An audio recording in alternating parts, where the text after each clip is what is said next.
Hi friends, అందరికీ welcome back to my channel ఎడవెళ్ళి అన్ను. ఏదో ఇవాళ సరదాగా నా స్టైల్లో వంకాయ ఫ్రై చేద్దాం అనుకుంటున్నా.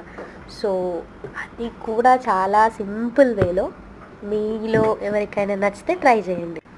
ముందుగా స్టవ్ పైన కడాయి పెట్టుకొని అందులో ఆయిల్ పోసుకొని, అంతకంటే ముందు మనం వెల్లుల్లి, పచ్చిమిర్చి, జీలకర్ర, ఉప్పు ఇవన్నిటిని బరకగా మిక్సీ పట్టుకోవాలి. ఎందుకంటే మనం చేసేది ఫ్రై ప్రాసెస్ కాబట్టి. సో ఇవన్నీ వేసేసుకొని ముందుగానే మిక్సీ పట్టుకొని పెట్టేసుకుంటే మనం పొయ్యి మీద వేసుకునేటప్పుడు సింపుల్గా అయిపోతుంది. ఫస్ట్ ఇందులో ఆయిల్ పోసుకోవాలి. అంటే మేము కొంచెం ఆయిల్ బాగానే తింటాం. సో 2 స్పూన్స్ ఆయిల్ వేసేసి తర్వాత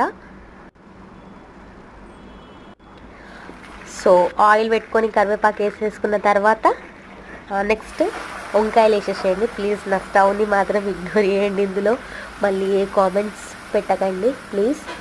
ఇవి మగ్గుతున్నంతసేపు ఆయిల్లో కొంచెం లైట్గా డీప్ ఫ్రై చేసుకోవాలి వాటిని. అంటే అందులో కొంచెం ముక్కలన్నీ బాగా మెత్తబడేంత వరకు మంచిగా బాగా డీప్ ఫ్రై చేసేసుకోవాలి.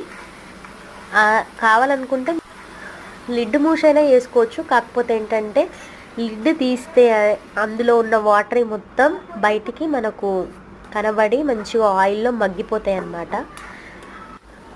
వంకాయలు ఆయిల్లో ఎంత మగ్గితే అంత టేస్టీ అయితే. ఈలోపు ఇది మిక్సీ పట్టుకున్న క్లిప్ అనేది మిస్ అయిందండి. సో అడ్జస్ట్ చేసుకోండి.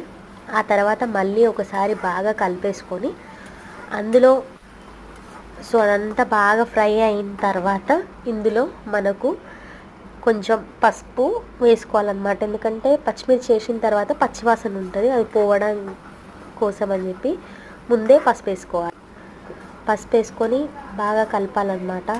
ఇది కలిపిన తర్వాత మళ్ళీ మనం పచ్చిమిర్చి మిశ్రమం ఉంటుంది కదా, అది కూడా ఇందులో యాడ్ చేసేసుకోవాలి. ఆ క్లిప్ మిస్ అయింది, బట్ నేను ఇందులో యాడ్ చేసేది వస్తుంది చూడండి. ఇదంతా వేసుకొని బాగా మగ్గించాలి. అసలు ఈ మగ్గించిన ఒక 5 మినిట్స్ తర్వాత కూడా మనం దింపుకోవచ్చు. కాకపోతే మా మందం ఏం చాలున్నా మాకు ఫ్రై ఏ మూలకు రాదు. మా ఇంట్లో ఒక 3గురికే అయిపోతుంది. సో అందుకని నేను కొంచెం ఒక 2 గ్లాసెస్ అన్ని వాటర్ పోసుకున్నా. ఇట్లా కూడా బాగుంటుంది. కాకపోతే ఏంటంటే ఫ్రై, కర్రీ నచ్చిన వాళ్ళకు కర్రీ. లాస్ట్ దింపే ముందు గరం మసాలా వేసుకొని మళ్ళీ తర్వాత ఒక 2 or 5 మినిట్స్ అట్లా బాగా మగ్గించి దింపే ముందు కొత్తిమీర వేసుకోవాలి. అది మీ ఆప్షనల్, నా దగ్గర లేదు. సో అందుకని చెప్పేసి నేను యాడ్ చేయలేదు. కొత్తిమీర వేసేసుకున్న తర్వాత రైస్లో కానీ చపాతీలో కానీ సూపర్ ఉంటుంది. ట్రై చేయండి.